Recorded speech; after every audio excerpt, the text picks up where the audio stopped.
Like someone willing to burn a body, bruh. Fucking crazy, buddy. There's so many other ways. Don't even think like that, bruh. It's gotta suck, man. Being a police officer and like, you know, their main thing is try to like protect the people, and then for them to discover a body, that's gotta be horrific, bruh. Especially a burnt one that's being burnt right now. I don't even know how to describe that. Like for you to see someone dead, lit on fire. Is that really a body there? I thought there was a dog or something.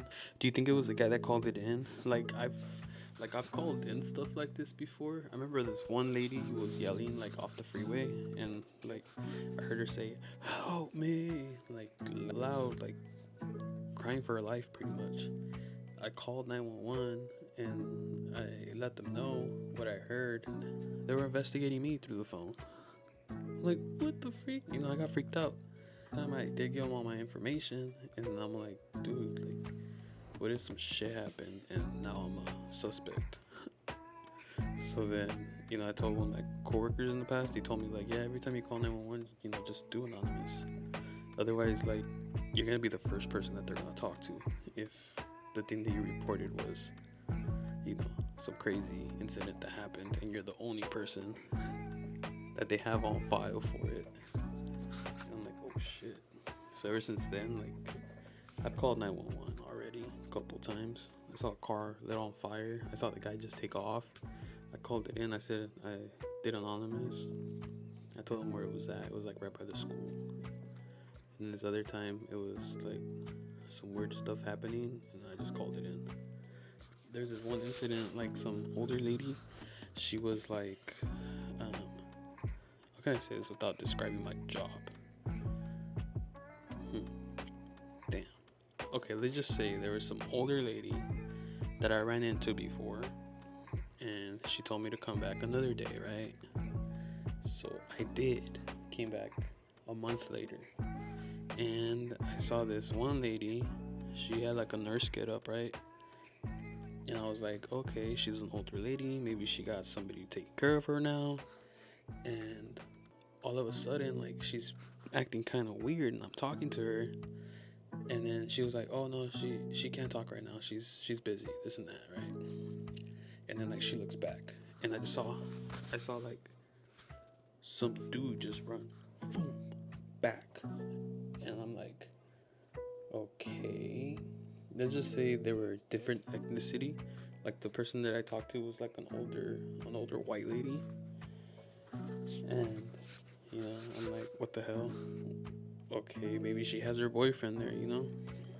But then all of a sudden, like, she becomes like scared because she's, you know, that happened. The guy took off from one side to another. And I'm like, what the fuck? Why is he doing that?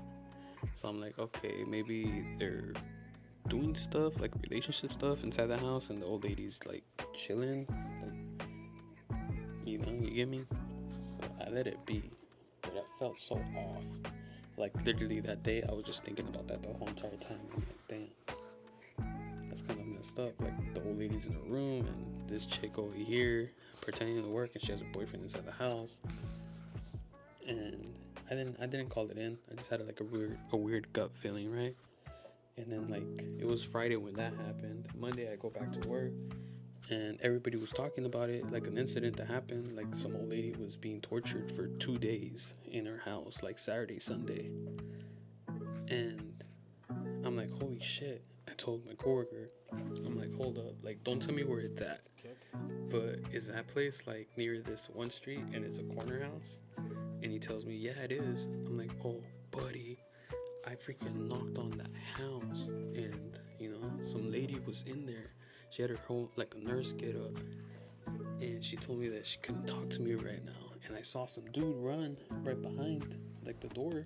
It's full sprint. The girl laughs and like acts all nervous and shit. And yeah, they were freaking torturing her inside the freaking house. They wanted her to open up the safe or like the passwords or some shit for her banking. And they couldn't get anything out of her because she was like an older lady. Like she didn't know, she couldn't remember. Her family was the one, you know, paying the bills for her. She just lived in the house. So that happened. And ever since then, I'm like, dude, like for me, I always now every time I get that gut feeling, I'm like, oh shit, I should probably do something. Sometimes I do bite my tongue because you just gotta let situations play out with themselves. Like, say if it's relationship status or whatever.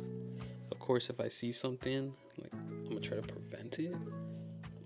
But if it's something that they could just fix themselves, then let it be. But yeah, like that one, yeah, you know, it's kind of weird. It's like a weird situation when you put yourself into, and you could either help them out or make things worse for them. But you just gotta do what's right.